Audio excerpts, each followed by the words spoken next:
Bienvenidos a la lectura orante con las Sagradas Escrituras en este martes santo. Seguimos en esta semana de la pasión, muerte y resurrección del Señor con las celebraciones previas al Triduo Pascual, y en este martes escuchamos al evangelista Juan en el capítulo 13, versículos 21 al 23 y versículos 36 al 38. Escuchemos. En aquel tiempo, estando Jesús a la mesa con sus discípulos, se turbó en su espíritu y dio testimonio diciendo: en verdad les digo, uno de ustedes me va a entregar. Los discípulos se miraron unos a otros perplejos por no saber de quién lo decía. Uno de ellos, el que Jesús amaba, estaba reclinado a la mesa en el seno de Jesús. Simón Pedro le hizo señas para que averiguara por quién lo decía. Entonces él, apoyándose en el pecho de Jesús, le preguntó: Señor, ¿quién es? Le contestó Jesús: aquel a quien yo le dé este trozo de pan untado. Y untando el pan se lo dio a Judas, hijo de Simón el Iscariote. Detrás del pan entró en él Satanás. Entonces Jesús le dijo: lo que vas a hacer, hazlo pronto. Ninguno de los comensales entendió a qué se refería.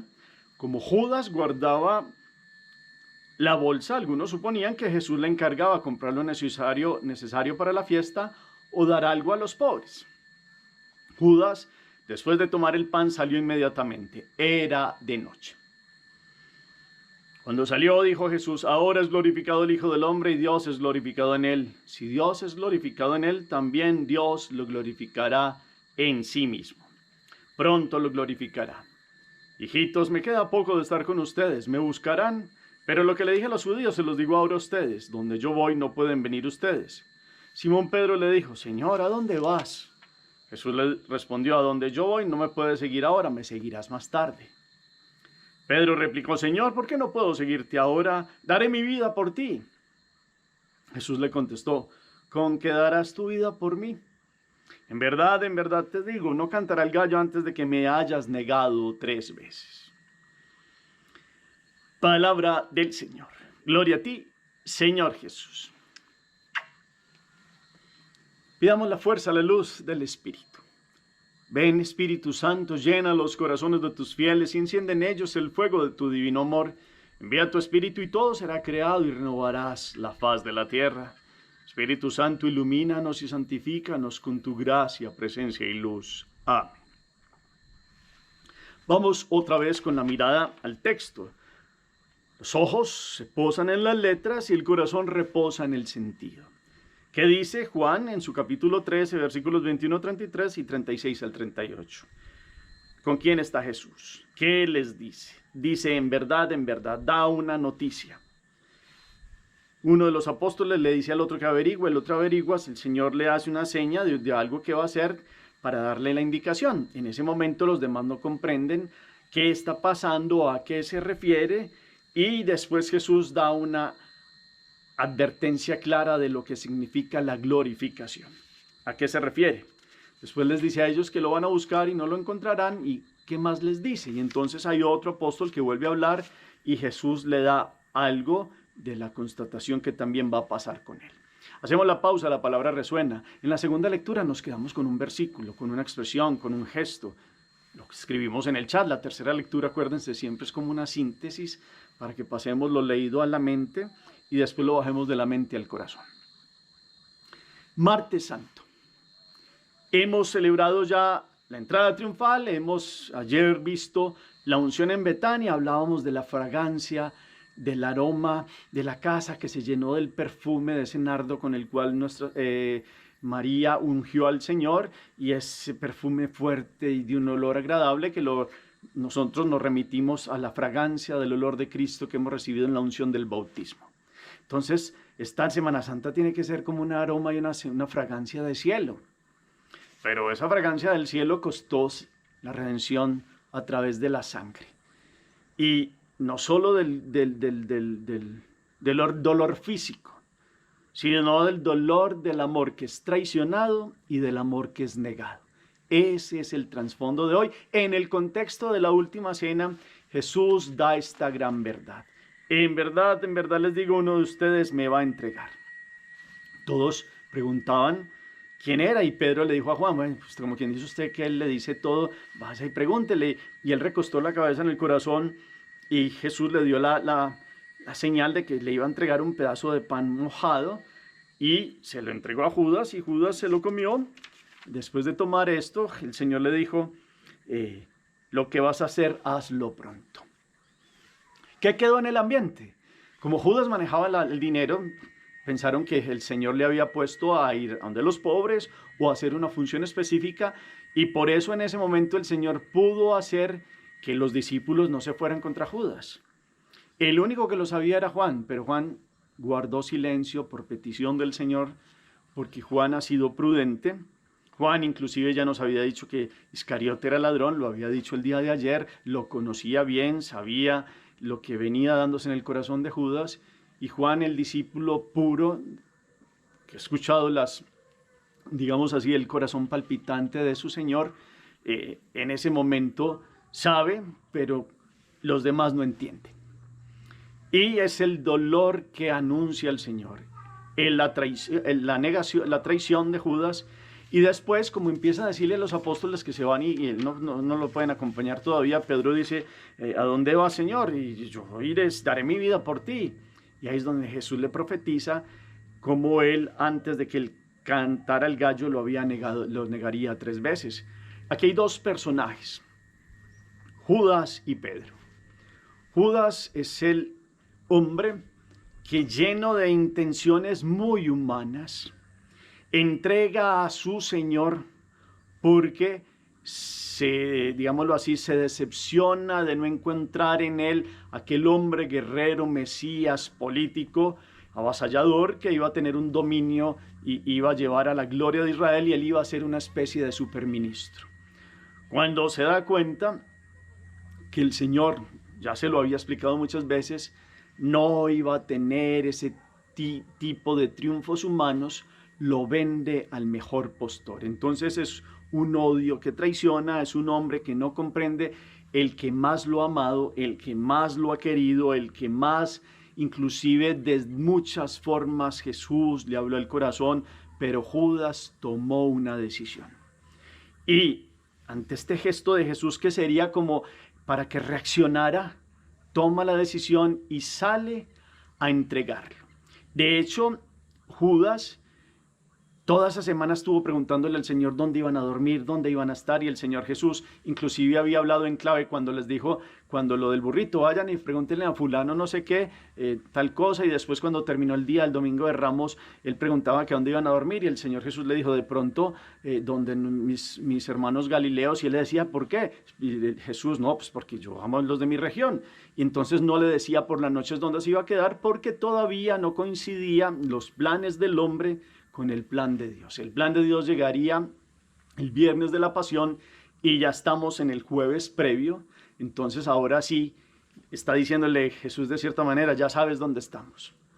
Jesús trató de todas las formas para que Judas no llegara a tal traición, porque esa traición significaba deicidio, así se llama, la muerte de Dios, del Hijo de Dios. Si a Dios no se puede matar, dirían, pero en su ser del Hijo del Hombre que ha tomado la humanidad, ha venido y ha dado la muerte, y Jesús lo ha dicho de muchas formas, pero ay del que me entrega,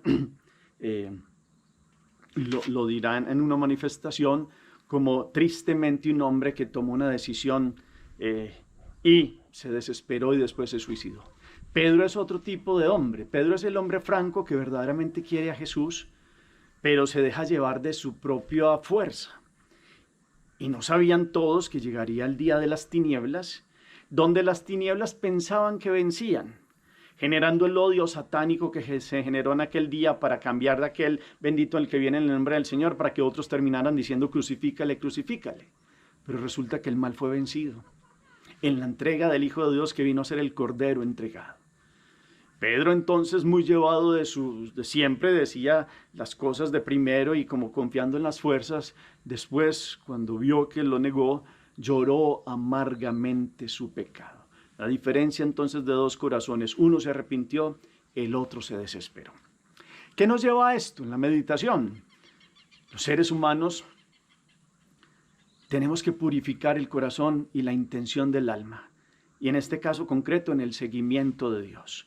Judas siguió a Jesús sí, en general los apóstoles todavía les costaba un poco ese mesianismo al estilo de Jesús, pero Judas tenía malicia y Judas tenía otros fines que cuando uno los consiguió, se hizo amigo de los que supuestamente se había criado en ese contexto del templo y conocía a muchos de los de allí, conocía al hijo de Anás, conocía a los principales y ellos conocían que Judas tenía una debilidad y le gustaba el poder.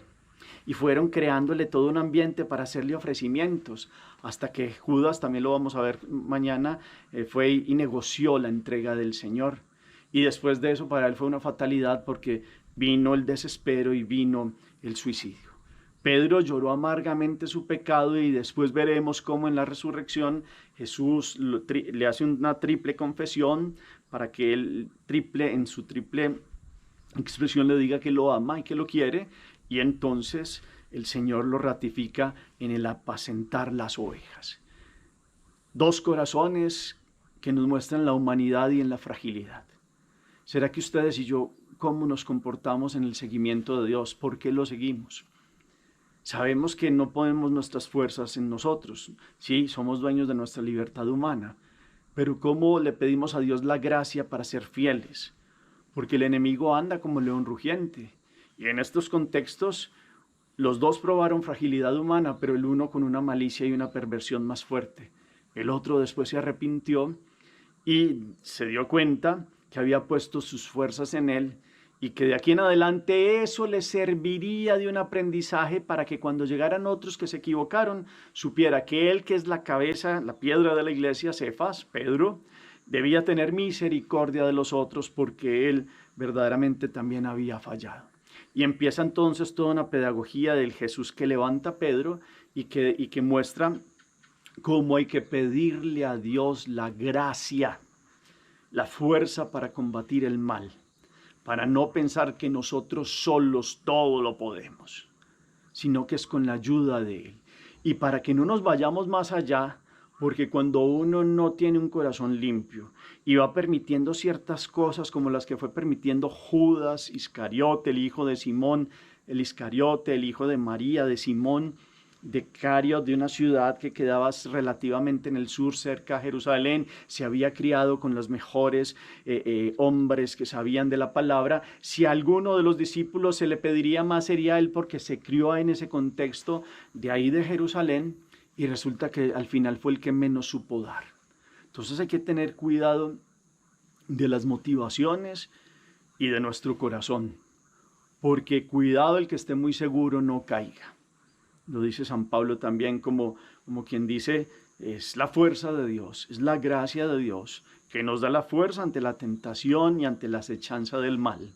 Como ustedes y yo entonces salimos fortalecidos de la Semana Santa y aprendemos de esta palabra para fortalecernos en Dios y con Dios, siempre teniendo una intención clara en el corazón para que el enemigo no nos enseñe y no nos meta semillas de malicias y de intencionalidades de los intereses humanos. Judas era el interesado, Judas era el hombre que terminó siendo ladrón, Judas era el hombre lujurioso, Judas era el hombre malicioso, Judas era el hombre que le abrió puertas al enemigo y que permitió que esto lo llevara a tomar decisiones equivocadas. Pedro fue el hombre muy humano que tomó una decisión en un momento y que después esto le sirvió como un aprendizaje con lágrimas de dolor que lo llevaron después a una santidad muy grande. ¿En quién nos vemos reflejados? O más bien, ¿qué situaciones nos pasan en la vida que nos enseñan que siempre hay que estar a los pies de Dios? Es con la gracia de Él. Hagamos oración.